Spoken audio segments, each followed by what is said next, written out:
malabhaan la iga gaday saddexlahan waa isla arkayna wixii ku jiro wax malabhaan la iga gaday oo laga siiyay lacag $50 ah dadka malabka gadanaya waxaan u sheegaynaa in dadka khiyaanada ay ka daayaan ilaahayna ka cabsadaan marka waan isla arkayna hadda waa jeexaynaa $50 baa laga siiyay waa saafi baa lagu yiri marka malabna ma ahan waa isla arkayna waxay marka insha Allah dadka malabka gadanayo waxaan u sheegaynaa in ay dadka khiyaanada ka daayaan oo ilaahay ka cabsadaan marka bal Soomaaliya arka wax sii yihiin waa sokor fadhida weey waka wada arkaysa wakaas daxli maanta laga galo waka قد ساعة نوبة soo ma aragtaan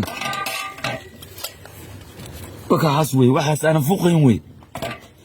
marka ilaahay ka cabsada sokorta noo soo biisine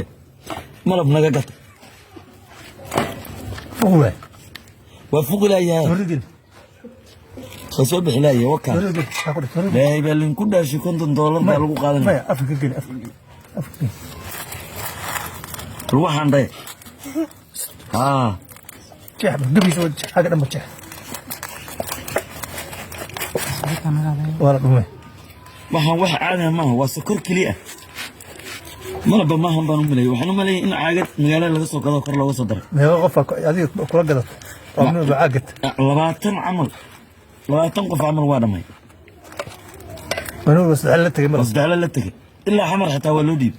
ما غير جور ما لقى قدر بالمدن ده dhowr bilood ka hor wey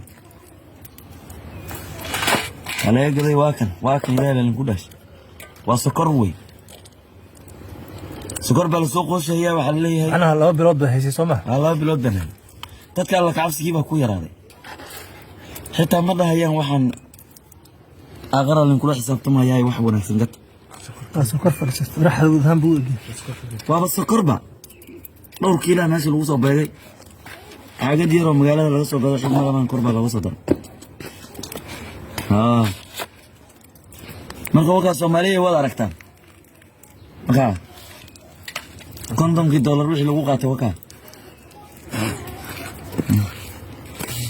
dadku Allah ka cabsadaan oo hata wad keenan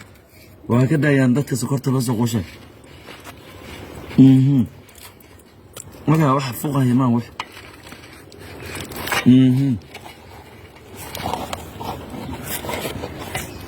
توري حتى ما كرس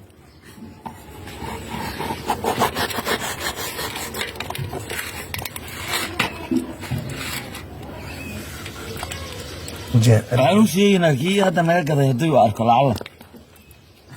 ما قاعد بل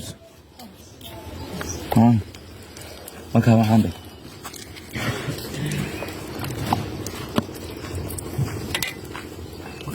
maxaan kugu dhiman waa markaati kadana waa aragtaan dameerada cuni karaa waxa maya dameer ah urweynaad baa ku dhici